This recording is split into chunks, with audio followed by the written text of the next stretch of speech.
So is the CTVS surgeon, professor in Department of Surgery, Motilal Nehru Medical College, Prayagraj. Now request Dr. Ashok Agrawal sir, past National Vice President sir, please come on the desk to chair the session. Now request Dr. Sujit Singh sir, our past President and Director of Asa Hospital sir, please come on the desk to chair the session. Now request Dr. Vivek Pandey. I will request the chairpersons to kindly introduce the speaker.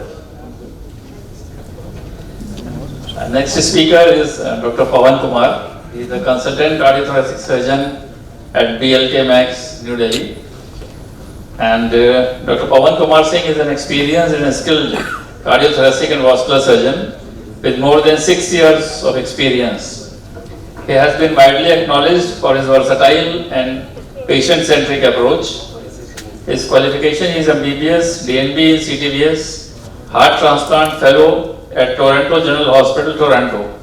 Experience presently working as CTVS at BLK Max Super Specialty Hospital, New Delhi.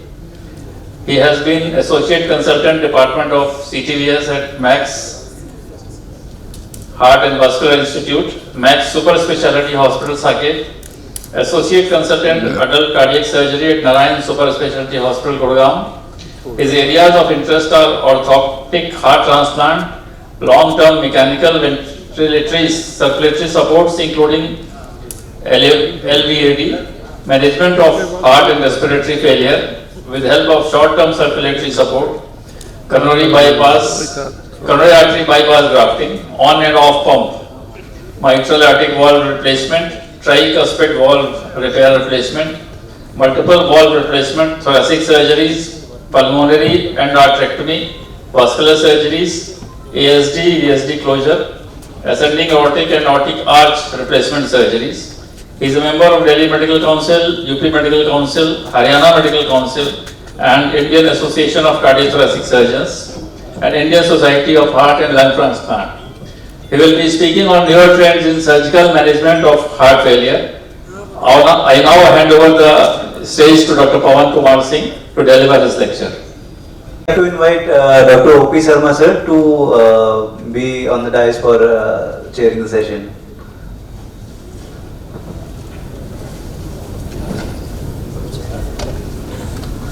Thank you, IMA and AMA Allahabad. I was born in this city. I belong to this city. My aim is to inculcate the knowledge what I have gained so that the people of Allahabad could benefit. So it was a feast since morning in the talks which we had. Earlier we had a brief outline about the cardiological management of heart failure. I was requested by Dr. Sachdeva, sir, कुछ surgery की बात हो जाए, थोड़ा short में बताइएगा, ज़्यादा detail में नहीं. तो because it's a type of refresher course, so I'll just brush up the things, what we do and what we aim to do. So I wouldn't go much into the definition and stages of heart failure. So what I will be focusing in this talk would be advanced heart failure, in which a patient has marked heart failure symptoms and they are not able to do their daily routine activities and they require recurrent hospitalizations in an attempt to optimize their goal-directed medical therapy. So in spite of optimal medical therapy, these patients don't have a ray of hope. So as I would say, what is the definition of advanced heart failure? So it was defined in 1998 as a syndrome in which we said ki LVEF less than 30%, NYHA class 3 or 4 and VO2 peak oxygen uptake below 14 ml per kg per minute. Heart Failure Association in 2007 slightly modified this definition and they said the advanced chronic heart failure should have both symptoms of severe heart failure and objective evidence of severe cardiac dysfunction. They can be anything. They can be echocardiography, they can be other most of the things which we have already talked. I will not be discussing those. These patients have an impaired exercise capacity and unstable clinical course. It's in spite of optimal medical treatment. You have all the drugs on board. You have ARBs, you have beta blockers, you have each and everything. In spite of that, patient is not able to do his routine activities. So as you see, we have for advanced heart failure, the treatment modules available are inotropes, ventricular assist devices, transplant, and the last is hospice if we are not able to achieve anything.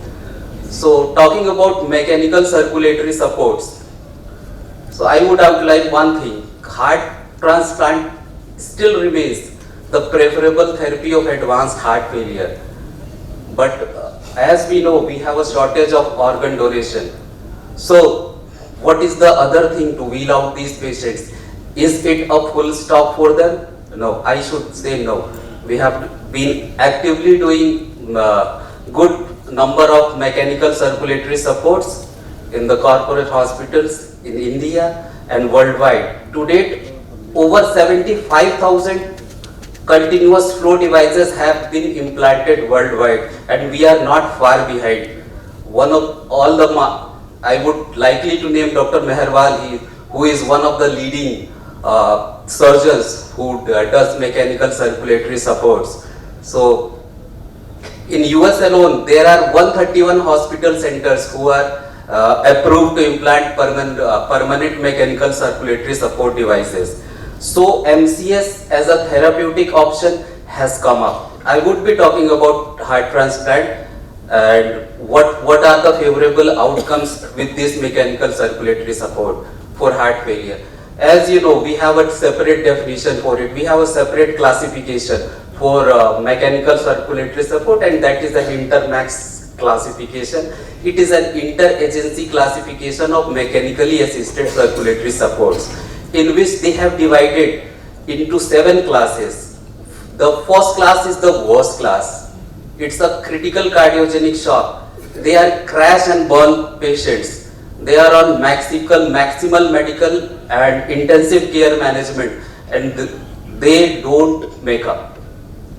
Progressive, second group comprise of progressive decline, or the patient who are on multiple inotropic supports, but they don't tend to improve.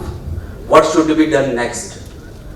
Third group comes stable, but they are inotrope dependent. You are not able to decrease the inotropes. Patient is on ADR, NORAD, VASO, but you are not able to decrease those drugs. As soon as you decrease, they are not able to maintain their hemodynamics, and the end organ function gets compromised. The fourth group comprises of the frequent flyers. They are the patients who recurrently require hospital administration in order to treat the failure symptoms of the heart failure. And fifth group is your exercise tolerant. Sixth group is exertion limited, and the last group is advanced NYHA class 3. So the area of our interest is from class 1 to class 4.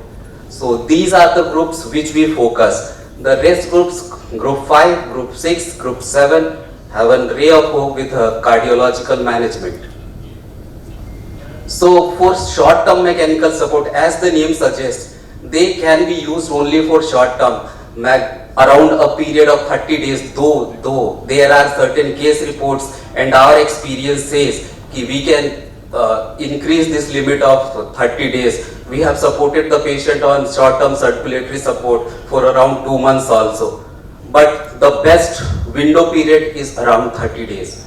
Short-term mechanical circulatory supports are indicated for the conditions of acute circulatory failure, which may arise after cardiac surgery. We are doing a critical case, the patient is not able to come out bypass.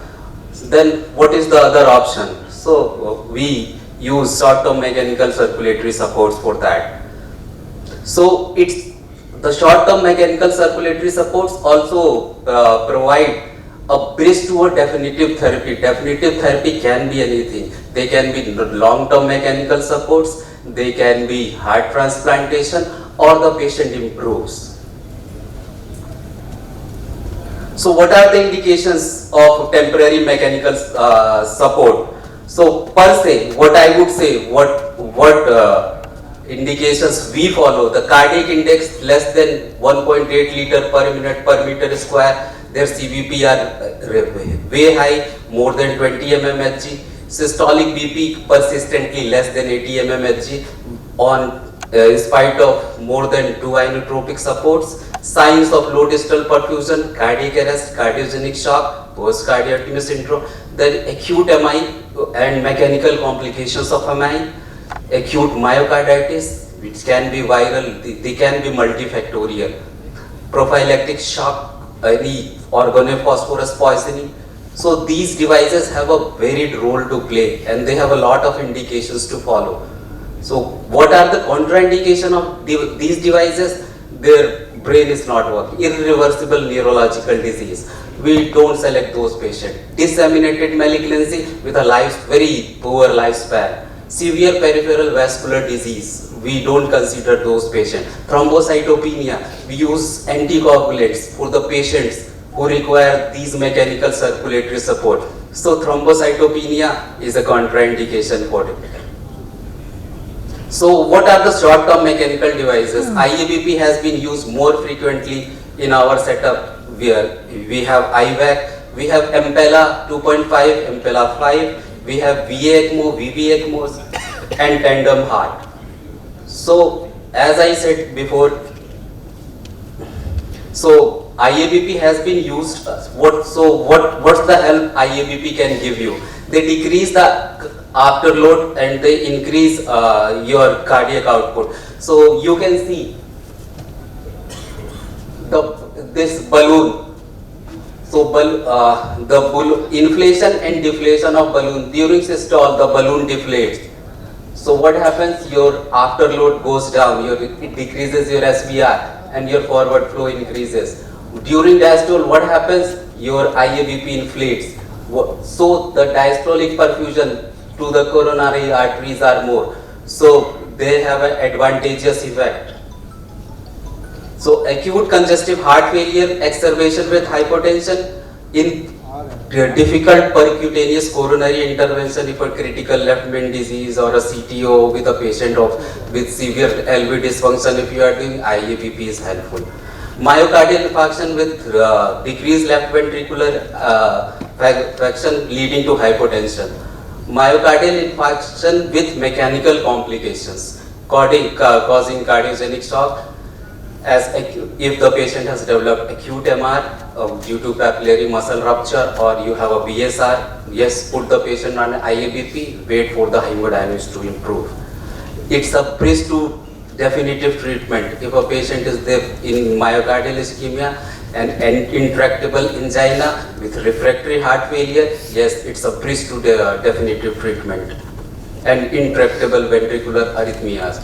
What are the contraindications of this IABP? They are uncontrolled sepsis, uncontrolled bleeding diastasis, severe, moderate to severe aortic regurgitation, it's a contraindication, an aortic aneurysm or a dissection of aorta, and severe peripheral artery disease. These are because these devices are put percutaneously through femoral artery, or other routes are also available, but most preferred route is your femoral artery, so dissection should be ruled out. If you see Impella 5 and Impella LD, it generates a cardiac output of around 4 to 5 liters at an RPM. It revolves the pump revolves at a speed of around 33,000 RPM and generates a cardiac output of 4 to 5 liters. Impella 2.5, a smaller version of it, it can generate a cardiac output of 2 to 2.5 liters. So what you see, the device sits right into the left ventricle and helps to pump out the blood to the aorta. So you see the device position of the device here in the left ventricle, and it helps to pump the blood through the aorta. So we have known quite about ECMO.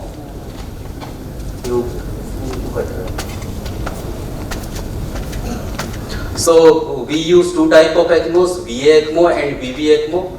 So it is used mainly for cardiac failure and respiratory failure both. The indications are separately for both these conditions. ECMO had a commendable role to play during COVID infection, where a lot of patients were put on ECMO, but the results were not good because the inflammatory process was just.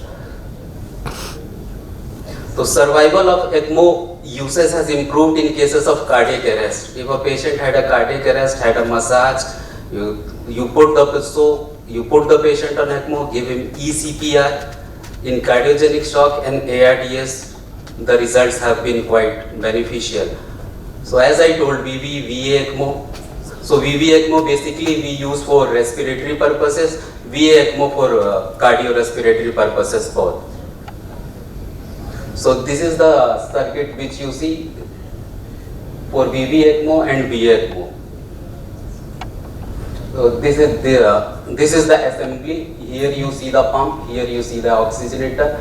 Blood from there is a draining cannula which drains the blood from the patient.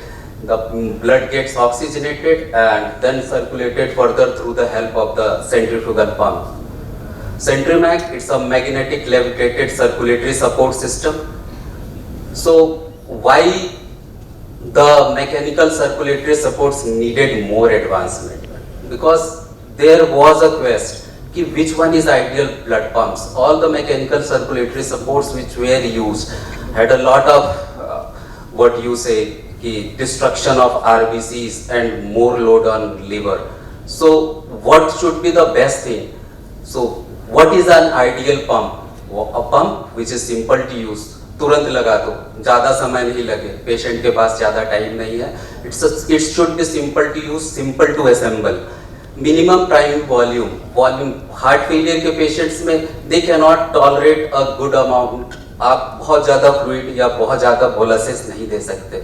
इसीलिए priming volume बहुत कम होना चाहिए. जो pump को prime करने के लिए हम fluid use करते हैं, they can be blood or other colloids.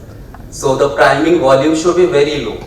They should be gentle, they should be atraumatic, they should comprise of biocompatible materials.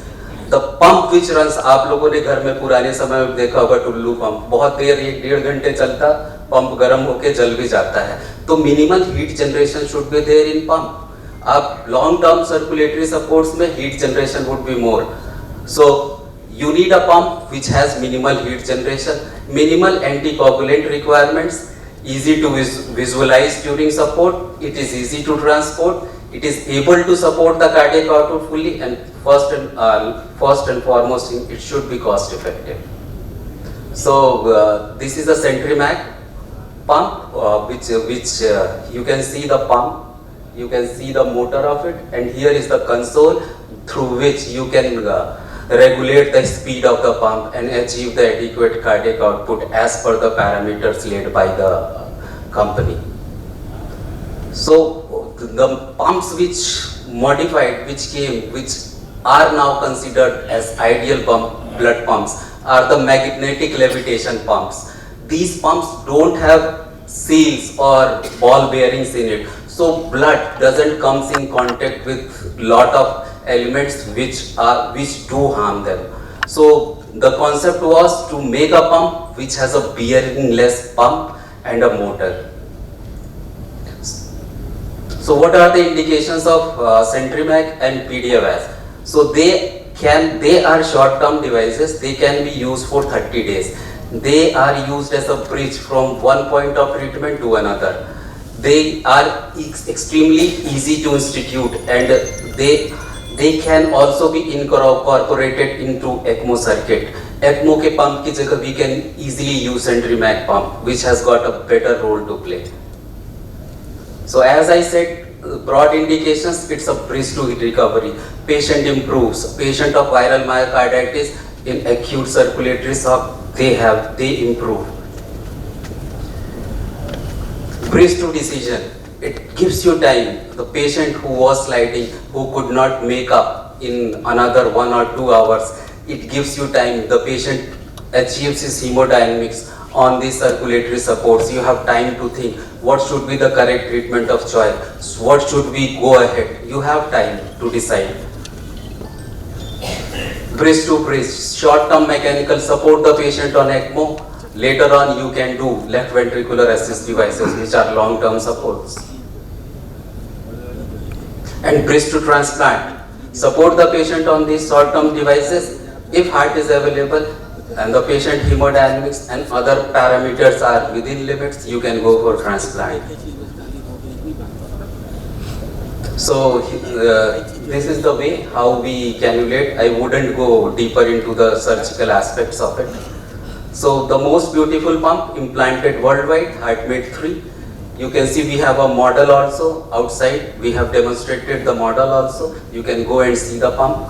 So here the pump is fit at the LV apex and the outflow graft is put on aorta, ascending aorta.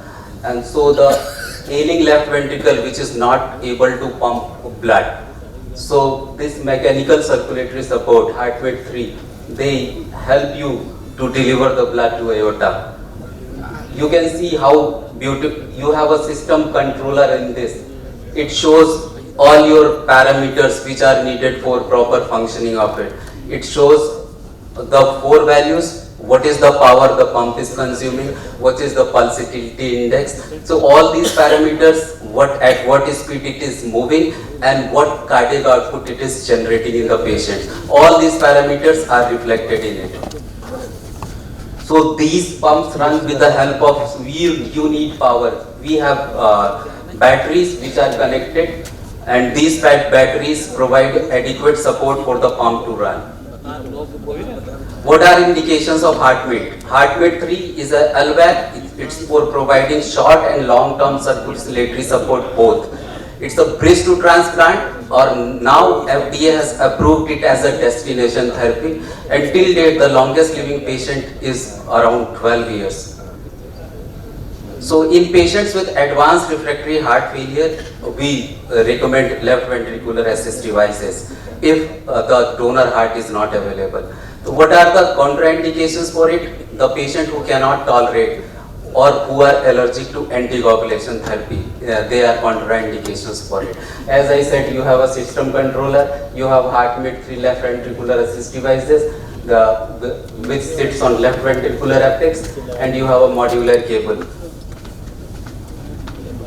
So various components of the flow. Advantages of this is it's a full magnetic levitation technology. So magnetic levitation, with magnetic levitation, as we know the principle of electromagnetic induction, what the right hand thumb rule suggests. If you provide adequate, if electric field and magnetic field are perpendicular to each other, the resultant force is perpendicular to both of these. So this is the mechanism which these pumps follow. Cardiac transplantation, it's the gold standard surgical treatment of heart failure. When heart cannot be repaired or when heart cannot be treated more. So still it's the gold standard of treatment. First heart transplant, we all know, done in 1968 by P.K. Singh. However, in 1994, first heart transplant from a brain dead donor was done in India at IMS. So what most of the centers here in our country, the survival rate at 1 year is around 80%. So this is the journey of heart transplant in India. You see, as the organ donation is improving, the rate of heart transplantation is improving. But here in North India, the rate of donation of heart is very low. Organ donation is very poor. That's why I speak in forums. I tell to the people, let us donate. It can give life to some other people out. In foreign, what we lack, I went to Toronto, what the changes I felt, it's not the skill of the surgeon, what the surgeons in India lag behind or other things. We have the scarcity of the, what we say, organ donation. So we have the biggest dilemma. When you tell any treatment strategy of mechanical circulatory support or heart failure, the biggest thing which comes out is the finances. finances is the main hindrance, which in countries like US and UK they don't have. They have a national health system which is quite generalized, and even a surgeon does not need to think कि भाई इतने पैसे कौन देगा. They impart the treatment when it is needed. Why we lag behind? The treatment which is offered to the patient, they are in very terminal stages. The results of ECMO are very poor because the referrals are very late. A patient who is on ventilatory support for more than 10 days, if you refer those patients, even if you put them on ECMO, they will not survive. So referral needs to be adequate. The timing of imparting the therapy should be adequate. So what are the challenges for bulk of potential donors? They go unidentified. There is lack of conversion of potential donors to actual donors. Heart donate कर देंगे अगले जन्म में, पता नहीं बिना heart के ना पैदा हो जाए. Lack of financial support from the government. Insurance coverage नहीं है. अभी भी गवर्नमेंट का सपोर्ट नहीं है ट्रांसप्लांट्स और मैकेनिकल सर्कुलेटरी सपोर्ट्स के लिए.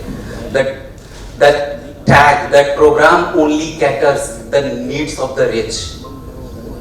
The cost can also escalate. अगर हार्ट मिल रहा है, मैं इलाहाबाद में हमारे पास रिसिपिएंट है, हमें हार्ट मिल रहा है चेन्नई से, चार्टर्ड फ्लाइट करके जाना है, वहां से हार्ट लेके आना है, इसका पैसा कौन देगा? The cost of heart transplant 25 lakhs at most of the centers here in our country.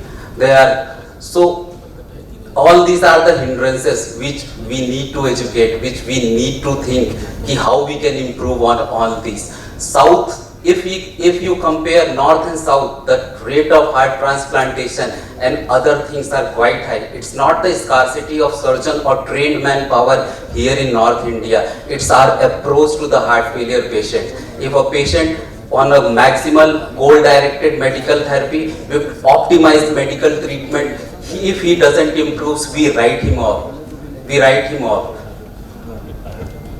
What is the way forward? What should be done? We should strengthen the national program, and national policies should be made where donation and other things should be taken into account.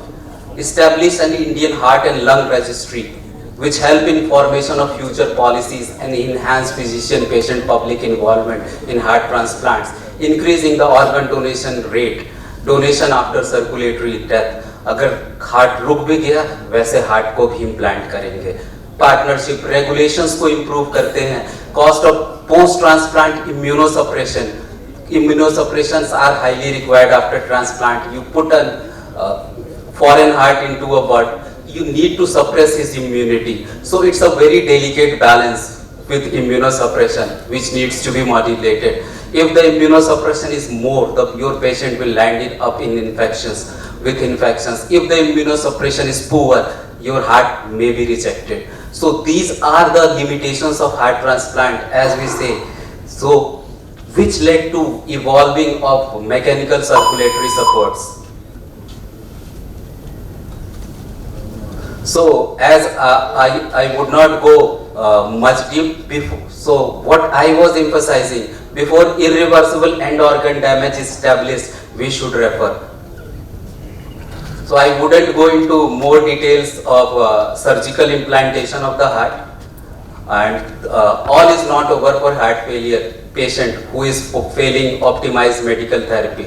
Timely and appropriate selection would do the needful. Thank you all.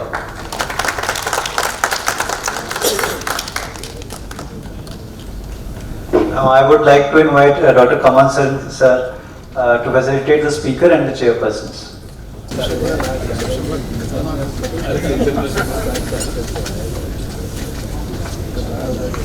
पर्चा वाला आगे का है पर्चा का कम ज़्यादा करने का क्या आगे ये उसका फोकस का है, ये वाइट टैली का है.